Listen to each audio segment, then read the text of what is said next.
그리스도의 비밀. 바울은 자신이 깨달은 그리스도의 비밀에 대해 여러 번 기록했습니다.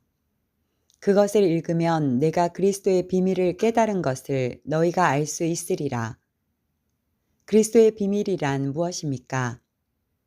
그리스도의 비밀 중에 하나는 이방인들이 복음으로 말미암아 그리스도 예수 안에서 함께 상속자가 되고 함께 지체가 되고 함께 약속에 참여한 것입니다. 또한 그리스도를 통하여 이방인뿐 아니라 천사계와 악령계도 새롭게 통치받는 것입니다.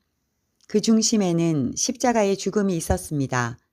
이 사건으로 원수는 1차 판정패를 당했고 그리스도는 하늘과 땅의 권세를 받았습니다. 나는 하늘과 땅의 모든 권세를 받았다. 그것은 시편 110편에 기록된 하나님의 계획의 일부였습니다. 여호와께서 내 주에게 말씀하시기를 내가 내 원수들로 내 발판이 되게 하기까지 너는 내 오른쪽에 앉아 있으라 하셨도다.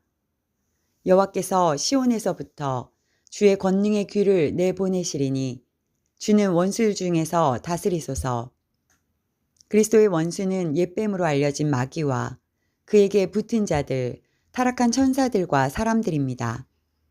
원수가 1차 판정패를 당했지만 완전하게 패배를 당하는 것은 7년 환란 후에 무적행에 감금되는 때입니다. 하지만 1차 승리하신 것만으로 이방인에게 구원이 전해졌습니다. 첫 아담은 육신의 시조가 되었지만 마지막 아담은 생명의 기초가 되었습니다. 창세기 3장 15절에 기록된 여자의 후손과 뱀은 원수의 관계가 성립되었고 죽음과 부활을 통하여 뱀의 머리를 밟았습니다. 뱀의 머리를 밟는다고 해서 당장 뱀이 죽은 상태가 되는 것은 아니지만 인류에게 전해진 구원의 선물은 엄청난 것입니다. 홍수전에는 유일신 여호와의 신앙으로 구원을 받았습니다. 그들이 범죄하자 홍수 심판이 단행되었고 홍수 후에 선민 이스라엘을 통하여 말씀을 보존하게 하셨습니다. 많은 민족과 언어들로 인해 유일신 신앙과 말씀이 보존되는 것이 어렵게 되었기 때문입니다. 이렇게 이방인이라 불리는 인류는 이스라엘보다 훨씬 큰 규모로 다수를 차지하지만 구원은 그들에게서 멀어졌고 소망 없이 살아야만 했습니다. 하나님께서 구약의 선지자들을 통하여 메시아를 보낼 것이라 약속을 주시고 계속 상기시키셨습니다. 인류의 역사가 약 4천여 년이 지났을 때 세계 인구는 단지 1억 명에 지나지 않았지만 가장 적당한 시기에 그리스도께서 성육신하시고 죽으시고 부활 승천하셨습니다. 유대인들은 그 돌을 버렸고 이방인은 그 돌을 모퉁이의 머릿돌로 사용하여 교회를 건축했습니다. 그분이 다시 오신다는 것은 최대의 약속입니다. 다시 오시기까지 성령을 보내시고 세계 모든 민족에게 복음을 전파하라는 사명을 주셨습니다. 이 사명은 이방인 교회가 헌신적으로 수행하였고 그 목적을 달성했습니다. 반면에 메시아를 거절한 유대인들은 이렇게 외쳤습니다. 백성이 다 대답하여 이르되 그 피를 우리와 우리 자손에게 돌릴지어다. 과연 이 저주는 그 후에 자기 세대와 그의 후손 세대에게 성취되었습니다.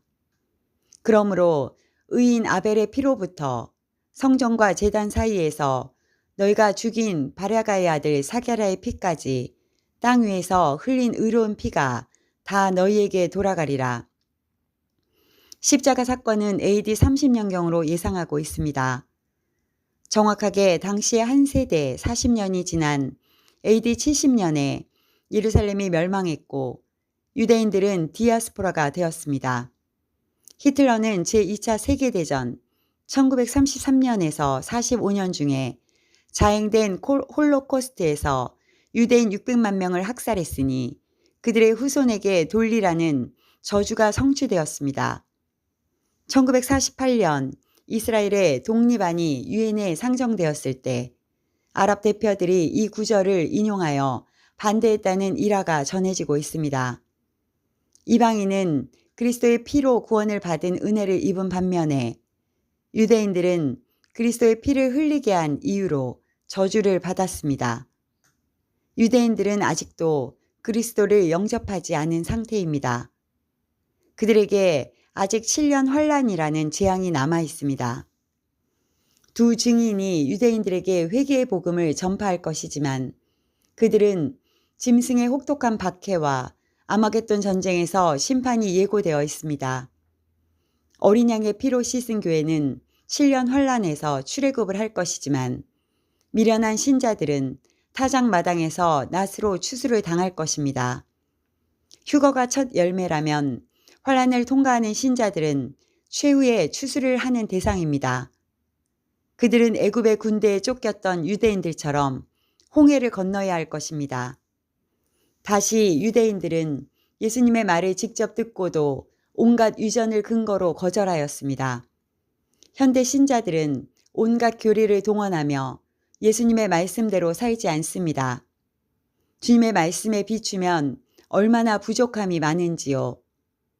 인류에게 구원의 선물을 주신 그리스도께서는 아직 2개의 미션이 남아 있습니다.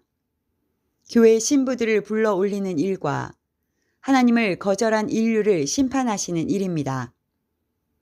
주의 오른쪽에 계신 주께서 그의 노하시는 날에 왕들을 쳐서 깨뜨리실 것이라.